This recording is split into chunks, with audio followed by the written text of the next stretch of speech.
The following program is brought to you in part by Logisticare, the nation's leading provider of specialized transportation network management to state and local government clients.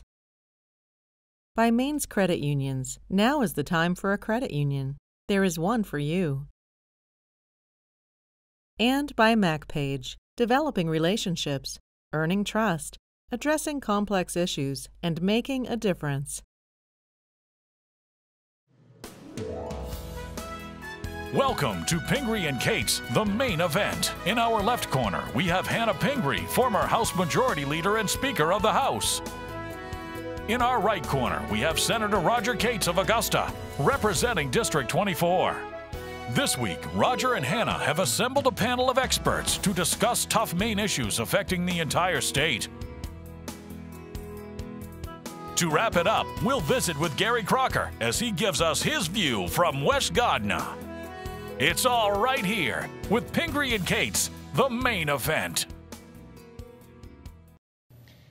You know, Hannah, it just seems that just because the governor is for it, they're against it. Well, I don't know if I'd say that. I think the Democrats would say this is, total election year politics. He put the right to work provision in, which he knew that Democrats wouldn't support. So they'd say, where's the compromise? We'll see. Well, welcome to Pingree and Katz, the main event. And today we're going to talk about the Governor LePage's Open for Business bill. Hannah, if we want jobs, we got to have businesses. If we've got to have businesses, we've got to have things to attract businesses to come to Maine. And Governor LePage has come up with a very bold proposal that basically says if someone will come to Brunswick Landing or to Loring Air Force Base and they're willing to employ 1,500 people, invest $50 million, that those businesses will get a whole series of tax breaks and other incentives to be here. It seems like a good idea. Well, obviously the details are really where, the legislature has to work hard. And in the case of these, I think people would call them a pine tree zone on steroids. And the question is whether this amount of taxpayer funds is really a good use of our money and whether, if we build it, will they really come? And this bill is a lot of money. It's huge exemptions from our labor laws, which some people would argue are not legal. So, and then there's the, mom and pop, the manufacturer in Augusta who says, hey, how come that guy gets all these tax breaks and all these things that I don't get here, in Augusta or North Haven or wherever? So big issues. I mean, it's a good debate. That's right. And every one of these jobs, it'll spin off 7 or 8 more. So it would be good for Maine from my perspective. We got a great panel here to talk about it, and we'll be right back with more about Open for Business Zones.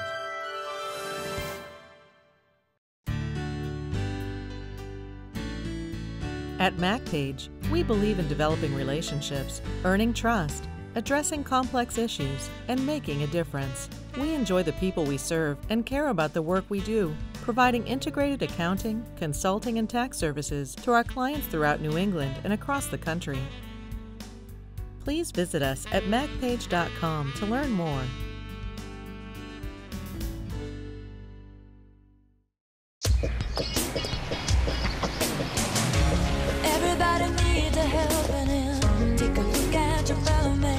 Tell me what can I do today? Hey, let me get that for you. Everybody needs a helping out. If that ain't what it's all about, tell me what. Thank you, young man. What can I No problem. What can I do today? Courtesy. Pass it on. I got it. A message from the Foundation for a Better Life. The trend is clear. More Maine people are joining credit unions. The reasons are clear. Credit unions offer something different from banks. True financial value. Loan rates that are usually lower. Products and services with low fees or none at all. That's because credit unions are owned by their members. People just like you, who create a community that welcomes you wherever you are in life. Discover why a credit union is your best financial choice. Now is the time. And welcome back. We have a great panel. On my side of the aisle, I have Representative Aaron Herbig, the House Chair of the LCRED Committee, the Labor, Commerce, Research, and Economic Development Committee. And we have Matt Schloboom, the Executive Director of the Maine AFL-CIO. Welcome. And to talk about bringing good jobs to Maine, I'm joined by my colleague and friend, Senator Andre Cushing from Penobscot County, and the Commissioner of the Department of Economic and Community Development, George Gervais. Gentlemen, thank you very much for being with us. Senator Cushing, let's start with you because you have introduced this governor's bill on open for business zones. Tell us briefly, what does the bill do? Sure. The bill is another toolbox for economic development for the large employers for Maine. And we heard through the administration of a number of issues that make us less palatable for large employers because of the large costs that are involved. So things like energy, things like retraining, things in the tax sector, those are areas that just are not making us rise to the level where we're even considered by some of the big people in the manufacturing world, aircraft manufacturers, auto, high-tech, those type of things. Okay, thanks. And Commissioner, I know you were involved in the actual drafting of this bill. How did you, take us behind the scenes a bit, how did you come up with the mix of things that went into this bill, and how is this going to move our state ahead? Well, from a couple places. One, we have a program that has worked quite well over the past several years. And we felt that we could build upon that, and that's the Pingree Zone program. And we felt that for putting Maine in a more competitive position to win some of these big businesses and have them take a serious look at Maine, we haven't even been on their radar. We needed to really address what we were hearing from those conversations about what we were missing here. Energy costs is a piece. We have a reimbursement piece for energy costs in the bill. Training dollars, there's a piece for training in the bill. And we certainly have a longer outlook. It's a 20-year outlook. And when they're making a $50 million investment, they need a long-term plan that will work for them throughout that entire period. So it's 1,500 jobs and a minimum $50 million investment to even be part of the program? That's correct. And the wage thresholds that exist within Pingree zones, that's a part of this as well. So there is no argument that they will be low-wage jobs because they simply wouldn't qualify for the benefits. Okay, so a bold plan by Governor LePage to actually attract major employers to Maine. Hannah. Great. Obviously, on the other side, we have some significant concerns with the bill, specifically labor. The bill has a portion known as right to work in targeted zones in the state, I think 2 targeted zones. So, Matt, talk about the bill in general, but specifically labor's concerns. Yeah, we're opposed to this bill. I think the right to work provisions of it are both illegal, they'd be preempted by federal law, and they're not the kind of things that are going to help Maine workers or help our economy. We also feel like this bill is not the right economic development strategy for Maine. This is a lottery ticket economic development strategy that's trying to give away the store to lure companies that aren't really going to come here. Maine is not in the kind of place where we're going to be able to attract 1,500, 2,000, 3,000 person companies. We would be much better served to focus on the small businesses, the medium-sized businesses that are here, and make very smart investments to bring them to Maine, to strengthen their standing here, and to help them grow their business. Just really quickly, for those who don't know, right to work, it sounds like a nice thing. What does that actually mean? What it really means is it's a tool to undermine workers and their collective voice, undermine their unions. In places where it's been put in place, it's driven down wages on the average of $1,500 a year per worker. We don't think it's appropriate or the right strategy for Maine. Great. Aaron, the committee is debating this bill right now. You've recently had a vote. Talk to us about your concerns about the bill and where people ultimately came down. Absolutely. When we first saw this bill, first of all, it came to us very late in the session. It was an after-deadline bill. It came at us. And I think whenever you hear, oh, wonderful, another tool in our toolbox for economic development, fantastic. Of course, we're going to look at this with a serious face. However, when the idea came, I think we were all pretty unimpressed. It seemed to lack creativity. It was taking a program that we were sort of thinking, the Pine Tree Development Zones, we're not even sure that they're working. In fact, preliminary evidence suggests they're not working. So why would we want to take this program that isn't the best tool in our toolbox and essentially put it on steroids? So there was the concern about workers, the quality of the jobs that this would be attracting and creating, in addition to just the fact, is this really our best economic strategy? We think we can do a lot better. Great. Well, Senator, let me first ask you to focus on right to work, and why is this an important part of the bill, and why won't it bring down wages in Maine as they're suggesting? Well, addressing the last question first, Roger, we have, in order to qualify, wage requirements. In other words, this is not going to be a minimum wage style job. First off, the companies you're talking about manufacturing have a level of sophistication and a level of of technical requirement.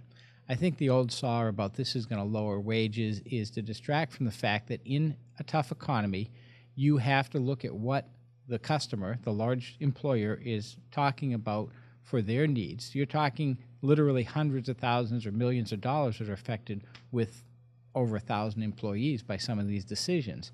And there are some very good reasons why some people have felt a need to unionize in the past, and I respect their passion and their commitment to that organization.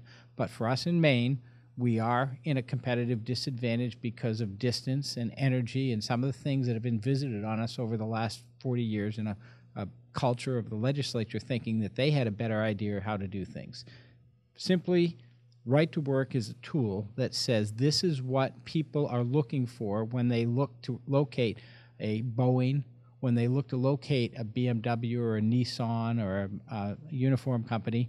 So why would we not listen to what the customer is saying they need and bake the cake the way they want it?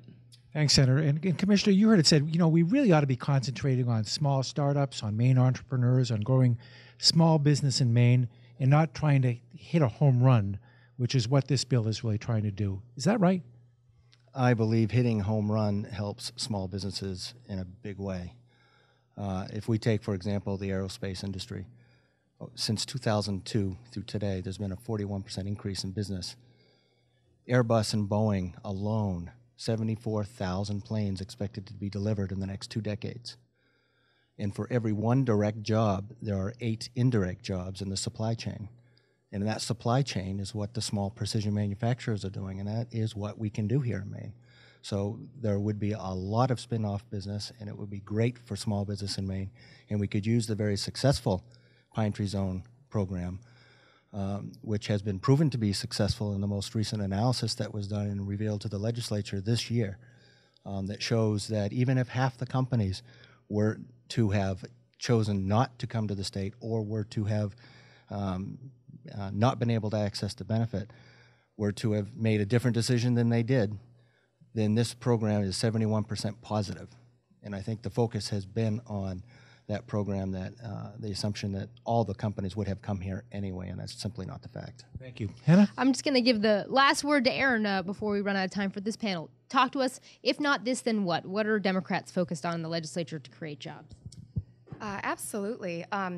First of all, the one major thing that we're really looking at that's very exciting isn't just a Democratic idea, it's a bipartisan idea that came out of our workforce committee, actually, which Senator Katz sat on. This is a committee that was set up when the Democratic majority came in. It listened to businesses for 2 years who said, we need help getting leverage to loans to invest in our business so we can create jobs. They said that we need help regarding infrastructure. They said the things that they really needed. The Pine Tree Development Zones were not part of it. What they needed was the tools to help them grow their business. And the Jobs Bond is fantastic in that it gives money to Leverage for Fame. It gives it to MIT. It really invests in the programs that are already working for us. Rather than trying to hit a home run here, we're going to take the things that we know are working and we're going to expand on them. That is smart economic policy.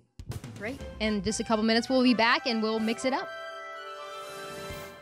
Now is the time. If you're ready for a home loan or a home repair, if you want to get behind the wheel of a new vehicle, make it happen with a visit to your local Maine credit union. For low loan rates, great terms, and decisions made locally. Everything feels right about a credit union, starting with people who are always willing to work with you. If you want a better way to borrow, join a Maine credit union, your best financial choice. Now is the time.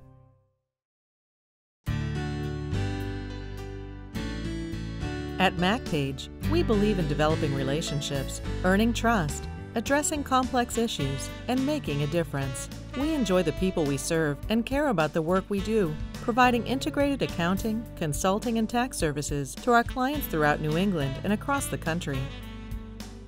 Please visit us at macpage.com to learn more.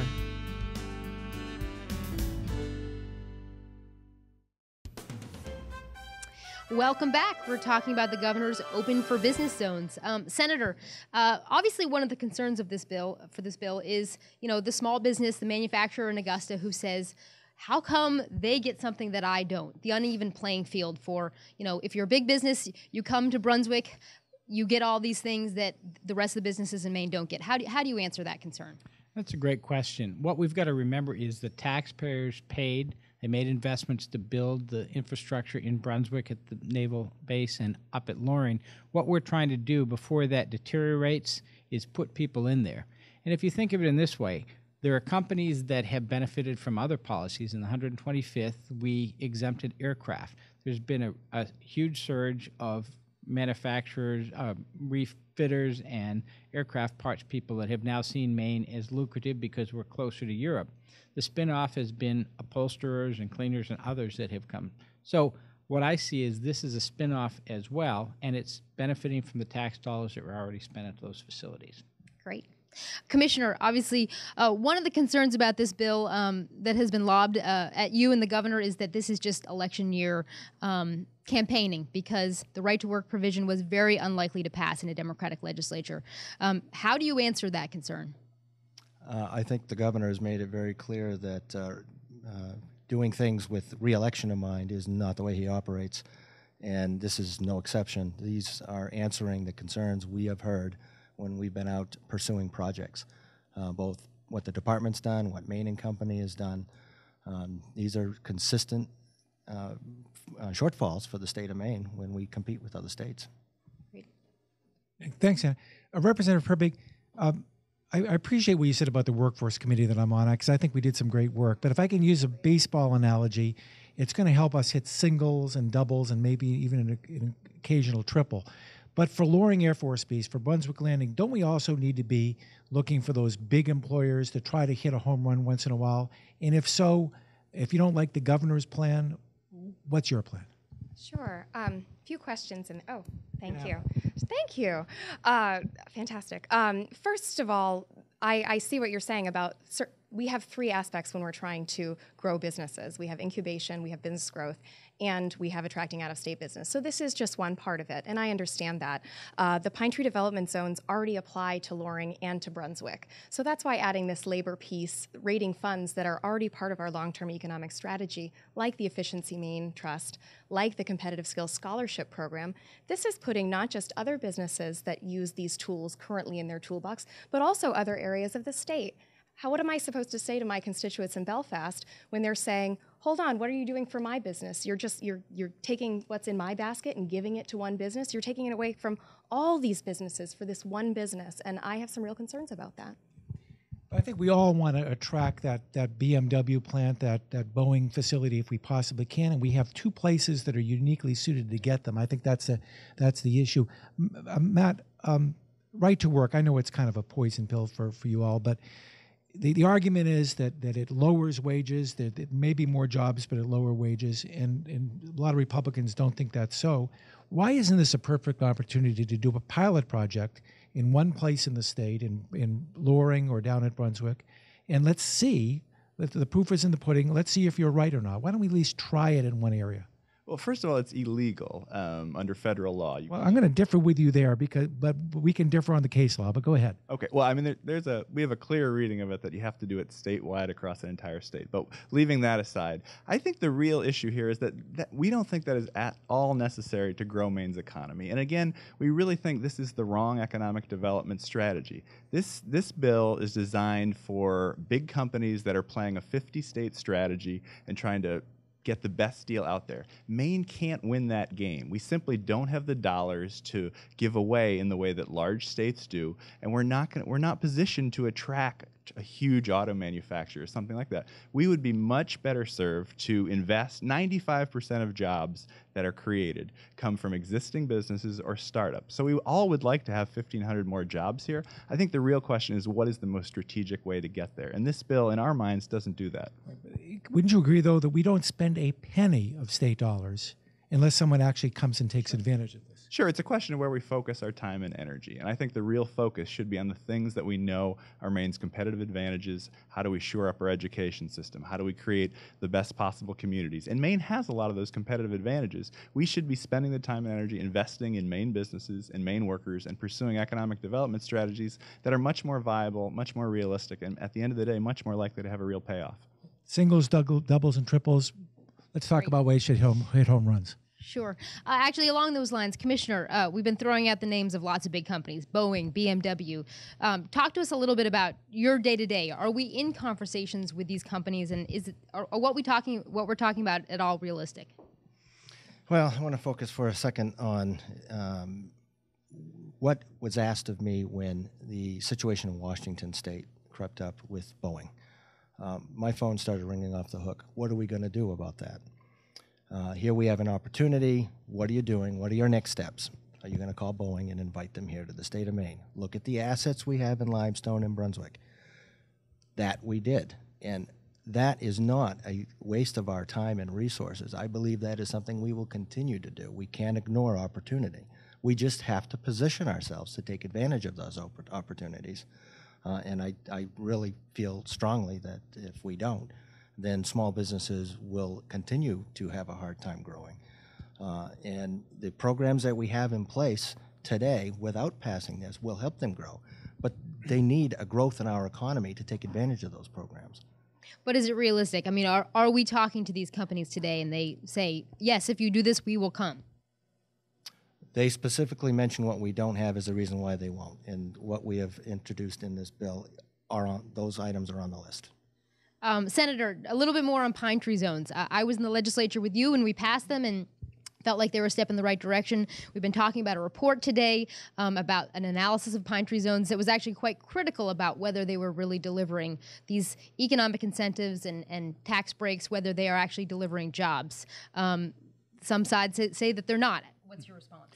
I think that you've got to recognize that there is no panacea for all businesses. There are certain aspects that need to be available. You know, we've learned in society to be prepared. We have fire extinguishers and we have AEDs in cases of emergency. Consider this in competing with other states or other nations, an economic emergency. What are we doing to prepare? And to say that, well, we can't do it because it's not worked before, to me, is not taking the right attitude. We've got to say, okay, there were things that had to be adjusted or added to in the pine tree zones. This is something that adjusts ourselves. We've got the space available. We certainly have some of the greatest workers in the country here in Maine. They've proven themselves to be adaptable. They've proven themselves to be hardworking. That's a huge asset. Geographically, in a global economy, we're close, obviously, to Canada and Europe. What are we doing to say to these people, it's worth the risk to invest $50 million in a state and take that gamble? If we don't prepare ourselves, then we will never have that opportunity. Great. We've got time just for one quick question. I'm going to ask you, Matt. I know businesses come and tell the commissioner that one of the reasons they don't come are a high cost of doing business here, high energy costs, our high tax structure, and lack of access to capital. This bill at least deals with those things. If we're not going to try to do this to attract the bigger companies, what are we going to do? Yeah, I mean, if you look at the 50 largest companies in the state of Maine, none of them were lured here with tax goodies. They were all companies that sprung up and built themselves from here, or they're the national retailers that are everywhere. So I think we know the things that we need to do to grow our economy. It's making smart investments, it's having a great education system, it's improving our infrastructure, and I think that's the economic development strategy that wins for Maine. We know that we're a small and medium-sized business state, so we can go and play the lottery and hope and hope and hope, but I don't think there's any proof in the pudding that it delivers, and we'd be much better off focusing our energy. The last thing I'd want to say is that there's another side to the economic development equation, and it's the worker side. And this administration has left thousands of jobs on the table, whether it's refusing 4,400 jobs that come with Medicaid expansion, whether it's not passing a minimum wage, whether it's vetoing bonds. All those things put dollars in people's pockets that translate into real jobs, and I think that needs to be part of this economic development conversation as well. Well, I'm sure it will, as well as the fact that the Republicans had the largest tax increase in Maine history, finally got rid of the public pension debt, and a number of other good things we've done in the 125th legislature. We'll come back and continue the debate right after this. It's an election year, huh? It is an election year, you can tell. The trend is clear. More Maine people are joining credit unions. The reasons are clear. Credit unions offer something different from banks: true financial value, loan rates that are usually lower, products and services with low fees or none at all. That's because credit unions are owned by their members, people just like you, who create a community that welcomes you wherever you are in life. Discover why a credit union is your best financial choice. Now is the time. Welcome back. That was a great panel. I think we had 4 people, obviously 2 very clear sides of the issue, and, a good debate. What did you think, Roger? Yeah, I think you're right.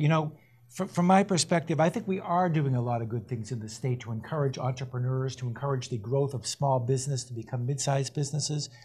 In other words, we're hitting the singles and doubles, but we really ought to also look at hitting the occasional home run. And again, let's just be big and bold, and that's what the governor's talking about. Let's dip our toe into the water. Let's try to attract a major employer, and let's put ourselves on a footing where we can compete with some of those southern states that seem to get some of these big plants. I think it's worth a try. Yeah. Well, I mean, who doesn't want a home run? I mean, clearly, to bring in a big employer would be fantastic news, especially Brunswick or Loring, places where we've lost a lot of jobs. But obviously, at what cost? And what does it mean to all the other businesses in Maine who say, hey, that's not a fair playing field? And then again, how much taxpayer money will it cost to bring these businesses? Is it worth it? And will they really come? I mean, obviously, in the case of this bill, big problems for labor, and the labor actually argues that this bill is illegal to give this kind of break just in this one little zone. So, probably this bill is not going anywhere this session, but it's at least it's a good debate. We'll see. Obviously, the right to work part is very controversial, but here's my point. The governor has come up with his proposal to try to attract these large employers. If the Democrats don't like that plan, fine. But what's their plan? And I just didn't hear it here today. Yeah, I mean, I think Aaron did a good job talking about the work that you all did together. I mean, clearly, employers, I've heard them, and I'm sure you've heard them saying, we're in Maine, we want to grow, but we need more skilled workers. And really, Maine's unemployment is relatively low, but we need more people who've gone to college and are ready for work, or gone to technical school and are ready for work. And I think that's a good place to focus. So. Well, we'll see. We'll see how this bill turns out. We all want the same thing. We just don't always have the same idea about how to get there. Yeah. Now, though, the person who will solve all of the world's problems for us, Gary Crocker. My brain trust at the West Gardner Transfer Station thinks this concept should expand their market considerably. Why, up until now, Stretch McCrory and Willie B have been growing the stuff organically behind their place on a nice patch of ground surrounded by a nice stand of pine trees. The entire operation's been stalled lately, however, and this is just what we need, says Willie. I mean, this is tricky stuff. You certainly don't want to draw attention to certain activities until you're absolutely convinced that the buyers are there in sufficient numbers to make it worth the risk to grow. Harvesting and processing the stuff, and this whole open for business idea puts the particular type of organic farming right on the front burner, if you know what I mean. So we plan to get all the growers together for some snacks. Potato chips, most likely. They sure do love their chips, especially after a hard day of harvesting and processing their cash crops. And you don't want to flood the market with an oversupply. After all, you can only sell so much iceberg lettuce. So support your open market. Eat more salad. Grown and processed locally, eh? So the question is lettuce at the transfer station the home run we were looking for, Roger? Well, why don't we just have Gary Crocker on at the beginning of the show? We can just save all that other time because he solves the problems for us. Well, Hannah, thank you. And thanks to all of our great guests today. And thanks to you for watching Pingree and Katz, the Maine event. We'll see you next time. This program has been brought to you by Logisticare, the nation's leading provider of specialized transportation network management to state and local government clients. By Maine's credit unions, now is the time for a credit union. There is one for you. And by MacPage, developing relationships, earning trust, addressing complex issues, and making a difference.